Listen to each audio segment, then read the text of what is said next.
Oof, oof, oof, oof. What's up, guys? Breaking patterns and cycles. I hope you guys are ready for this conversation.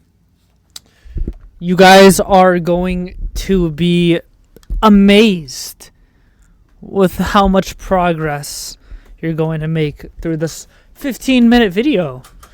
Imagine. Why every time I want to make a video, I hear that fucking annoying sound? Hold on, guys. I'll be back. Yo, I was saying, imagine, bro. These are fake glasses, by the way. Imagine you guys watch this video. Somehow you guys feel worse. You're like, Brandon, what the fuck? I thought it was supposed to make me feel better. Dude, I hate that sound. That shit's gonna low-key drive me bananas, guys. I hope it doesn't drive you bananas. So, should I take off the glasses? It's the glare. Okay. So, let's just take off the glasses for now. Breaking cycles and patterns is something we all are going to face, and I'm just gonna do the three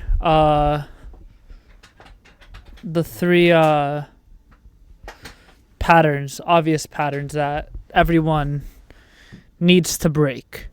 So first pattern, you have, and cycles, you got generational problems and patterns. Now this is problems that are from your family tree. If you believe in generational trauma, you don't believe in generational trauma, whatever the case may be, it doesn't even have to be generational trauma. It's just patterns that you see with your parents that you don't want to end up like. Because as kids, our greatest lesson will be our parents. And then when you're a parent, your greatest lesson will be your kids. And then your second one is going to be patterns and cycles of sins. And then your third one, the most important one, I would say, is thought patterns, because that ties everything together. And then it's just a repeat if you don't fix this. So right now with generational problems, there's a certain awareness that you have. If you're watching this and you think, damn, this is the generational problems, and right now you're listing them, you already have the awareness of your thought patterns. What's the best way to solve things out and track them down to the root and fix them? You section it and you make patterns.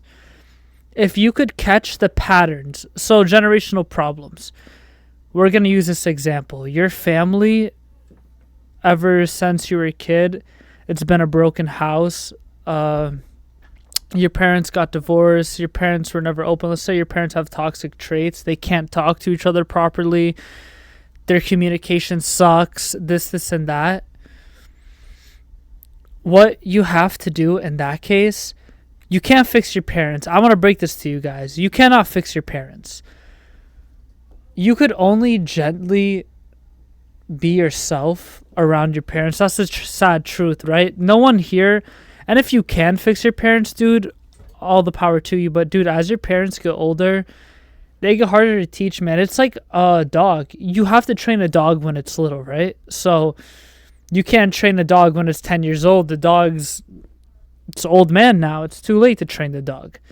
So with that being said, you need to let your parents be your parents, and all you have to do is make sure your future doesn't end up that way. Not in an arrogant or disrespectful way, just in complete honesty. I'm being completely honest with you guys. If you see patterns that your parents do, pattern recognition is the biggest thing. So if you realize, okay, my mom and my dad are very quick to anger, the easiest way to understand how are you going to end up like, if you ever say, I don't want my life to end up like my parents, what do your parents do wrong? Do the exact opposite. It's like, what do you see the devil doing? Whatever you see the devil doing, you do the exact opposite. 9 times out of 10, you're going to do the right thing. It's just, it all depends. And even let's say your parents are successful, but they're lacking in a certain area. You could even go on their thought patterns. Your best advantage in this life will be your parents. Whether your parents, you hate them or you love them. Even if your parents weren't good to you, you have to love them. It's just like, you don't have to, but it's more beneficial for you, especially if you're a Christian. Because like I said, it's hard to be a Christian and live in hate. You can't do it. It's the biggest conflict. It's the hardest thing to do. You don't have to be there a billion fucking hours with your parents, but you have to respect them, to say the least. That's one of the God's commandments. You have to honor your parents. You just have to do it. Yeah, but one of the biggest ways is see your parents' patterns and recognize their patterns. Say, okay, where did my family go wrong here? And how can I avoid it? And if I can't avoid it, how can I handle it in a way where they couldn't handle it? Because like I said, your parents are going to be the best tools. This is how you learned of life, is your parents or whoever your adult guardian might be. Maybe you grew up with friends who were older than you and they lived a life of just chaos, man. And dude, I'm telling you, if you come from a broken home, you're more susceptible to creating a broken home, not because that's what you want, but because that's all you know. When the chaos becomes peace, because that's all you're used to, when you have peace, you're going to create chaos. It's a sad reality for a lot of people who've been living in survival their whole life. So if you grew up in a broken home, in a damaged home, I'm not saying you're going to. I'm just saying be careful, because you're more likely to do it. Not because, like I said again, not because you want it, but because that's all you know. And a lot of the times, that's a lot of people's generational problems. They come from a broken home. Their parents didn't love each other properly, and that's all you know is chaos. That's all you know is this pattern of destruction. You don't really know how to love. So if you can't find it within the home, you're always going to find it between you and God. Because a lot of people say, well, Brandon, like, it's too late for me. It's not too late for you. If you have this thought, it's too late to fix my parents, maybe. But what it's not too late to do is to fix your future, to make sure your family doesn't end up like that. All I'm trying to say is, if you come from hurt people, right? That's a saying. It's been like that for so long. Same thing with your family. If you come from a hurt family, you might even raise a hurt family, but you need to be willing to walk away. If you grew up around your parents and one of your parents should have left each other a long time ago, you're going to have a harder time leaving people. Because your parents were like that, you're probably used to it. So when you get the sign of disrespect and you realize this person's not going to be beneficial for your future, you have to leave them like that. You give them really 1 or 2 chances. Once they break the trust, you have to say goodbye. And if they want to show up for you in a way no one's ever showed up for you, okay, maybe there's another chance. But if you come from a broken home and a broken family, don't take any fucking risk, because anything that's familiar to you can be your downfall. I'm saying this shit from experience too. Not everything I've experienced, but a good amount I have. In the best way possible, because I'm so grateful, because my family's awesome, but everyone has their shit, and you have to learn from it. Patterns of sin. So, dude, this is going to be one of the biggest things, is patterns of sins. So, I like to categorize every sin in one. The biggest way to understand your sin, dude, and not many people talk about this. A lot of people say sin happens because of this, because, like, you're just a human and you sin. No. Sin happens because of trauma. Why do you think 600-pound people are 600 pounds? You think they just like to eat? No. Why do you think sex addicts are a sex addict? I guarantee you this. Every sex addict comes from a family where they didn't know how to love. The masculine or the feminine was lacking. Sin always comes from trauma. If you want to understand your patterns of sin, you have to understand your patterns of trauma and your patterns day by day. If you recognize, okay, I only watch porn at night. What is your thought patterns before you sin? So there's two things, your trauma patterns before you sin and your thought patterns. What have you been through in your life that makes you so attracted to the sin? And what is your thought patterns before you sin? And what is your environment when you sin? So there's actually three things, my bad. Thought patterns, environment, and trauma. That's what's sin. A lot of people don't talk about the psychology behind sin, and that's why a lot of people can never beat it. Because some people could just beat it through straight faith, prayer, but there's people like me. I like to break down the meaning behind it. That way I could help others who are deep in it. Because we're always going to be deep in our sins. So you're going to meet people who is going to need the psychological help. And there's nothing wrong with that. It just means you think a lot. If what I'm saying is resonating to you, it means you probably overthink so much. And yeah, so what I wanted to say, when you lay down in your bed, that's going to be three things, right? Trauma, environment, and thought patterns.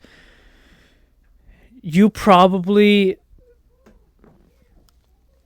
for example, if you are used to being with someone who's not even good for you, but you're used to being with them every night and you're always fucking them, but there's no really love there and you break up, or if you love them and you go to bed and you have sex and now you're going to bed alone. So you're alone, right? You're alone. That's your environment. Your trauma is that you're heartbroken. And now, what did I say? I said environment, trauma, and damn, what did I say? Environment, trauma, and thought pattern, right? Did I say fuck? Well, fuck. What did I say? Hold on, guys. I need to think. All right, guys. Yeah, environment, trauma, and thought pattern. So you get into your bed. Your trauma is that you're brokenhearted. Your environment is that you're alone, and your thought pattern is what's going to lead you up to your sin. So you're thinking, "Damn, I'm so alone." And it all ties into one. So with patterns of sin, you have to grab it by the thought. You have to grab it by the thought, and you need to break down your sin. Why am I like this? Why do I eat so much? Well, maybe for some people, there's nothing really. I have so much energy in my heart, and I have nowhere else to put it. I get so low. I just want comfort. Food makes me feel good. I take feeling good as comfort, and you're just shoving your face in. Dude, yeah, if you realize most of people's sins always come from trauma, it's why people do drugs. Not because they like the way they feel, but because they've been through some shit. So if you ever want to understand, damn, how do I stop the sin? The power of Christ before anything, right? I'm not saying you have to do this alone. Everything I'm telling you to do, you have to incorporate God with it. So I'm telling you to recognize your patterns of sin. It's going to be thought patterns, trauma patterns, and environment patterns. But if you don't have God when you're going through all of this, it's not going to work. Because sometimes there's some things that you just is so much, you just got to give it to God. So, yeah, guys, your thought patterns everything starts within the mind anyways, especially with trauma. And you have to learn to get over your trauma with God. You can't keep having sin as a way out of trauma. And I understand it's hard. And I understand the reason why you go through what you go through. But it's always going to start within the mind. And then environment, man. If you constantly... There's two things. You either got to change your environment or change the way you are in your environment. If you always find yourself watching porn at nighttime alone in your room, there's not going to be many nights where you could hang out with your boys, sleep at your boy's house so you're not watching porn. You need to learn how to live in that environment, because that environment doesn't have to be sin. That's starting from the mind. So when you're alone in that room, you need to find ways to feel less alone. That's why anytime I'm in a room alone at night and I start to get that, sometimes I won't even read the Bible. I'll just talk to God and I'll just say everything I'm feeling out loud. And you say everything you're feeling out loud and you talk as if you already beat it, right? Damn. If you, let's say you're thinking about something that at nighttime it's making you so angry. You want to punch or put your fist through the fucking wall, or you're thinking about something that's making you feel so depressed, so low. This is where your words are going to come in. God's already conquered it. I am going to defeat this. Not, I think I could do it. I think I could get through it. No, I already went through it. I already did it. God already did it. It's already finished. The words you say is going to help lift up your environment. And they even did the study. I'm pretty sure it was like they were saying, I think it was under a snowflake, the telescope into a snowflake, and they were saying, oh, if they were saying bad stuff, or it was to the water. Well, I think it was to the snowflake too. They put a snow under the thing, and they zoomed to the snowflake, and they were saying really nice things to the snowflake. The snowflake was so pretty, and they said the bad things to the snowflake, and the other snowflake was like gross and like dusty and some shit, something like that. It was an experiment, but yeah. What I'm trying to say is your words hold a lot, and your words are always going to be linked to your thoughts. If you always constantly talk about fucked up shit all day, your thoughts are going to be fucked, and that's why we're going into thought patterns. Thought patterns are going to make or break you. And I know this because the Bible says if you commit adultery within your heart, lust within the heart for that woman that you're looking at, you've already sinned. So within the heart, everything flows from it. If your heart is dirty, your thoughts going to be dirty, and if your thoughts are dirty, your life is going to be dirty. Because like I said, your thoughts is the blueprint to this life. If your thoughts are repeated sin patterns, you're going to just act out on your thoughts. Because so a man thinketh he is. That's in the Bible. So whatever you think of, that's what you become. It's literally telling you about manifestation. That's what manifestation is in the Bible. And even in the Bible it says, believe that you have received it and it's already yours. That's what manifestation is. It's a belief. It's belief. And it always starts with God. A lot of these New Age people, manifestation yeah, you can manifest literally whatever you want, but if you're doing it without God, let's see how good whatever you get's how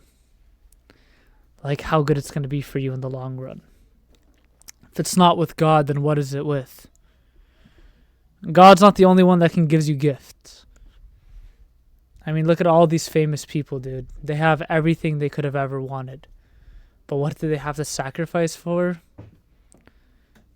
Their morals. Morals is tied in with your soul. If you have to sacrifice your morals for gold or whatever it might be, you're already selling your soul. Selling your soul doesn't have to be a paper and contract. You know what I mean? Let's just say someone comes up to me, right?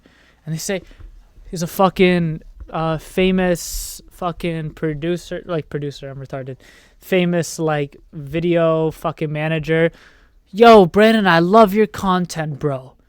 We could get you mad famous. We could get you whatever you want. You could be one of the biggest YouTubers.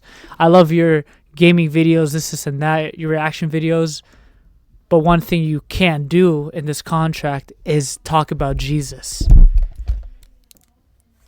That is already selling your soul. You're selling your morals. Maybe I didn't sign a contract in blood, but if I can't talk about what makes my soul flourish, what the fuck? I already sold my soul then. That's what selling your soul is. It's selling your morals just to get ahead in life. You can't really sell your soul because your soul belongs to God. You could condemn your soul to hell. You know what I mean? If you live a life without God, what do you think your life after this life is going to be? You lived your whole life without God. I mean, I'm not saying you're going to go to hell, but dude, like, if you wrapped your life in fucking sin and you're like, oh no, God sucks, I don't need God. All right, like, it's it's fine, but just see what happens. And I'm not saying this to scare anyone because God is so merciful. Like, I'm not the judge. I can't tell you where your soul's going to go. That's one thing I cannot do is, damn, my glasses are dirty, is tell you where your soul's going to go. I've never been one to tell you that.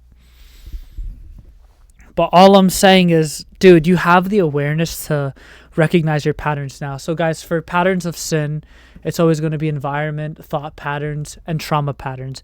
If you could find out what the trauma is linked, why, like what the sin is linked trauma-wise. So if you've been heartbroken before, you're probably going to fall into lust so much easier.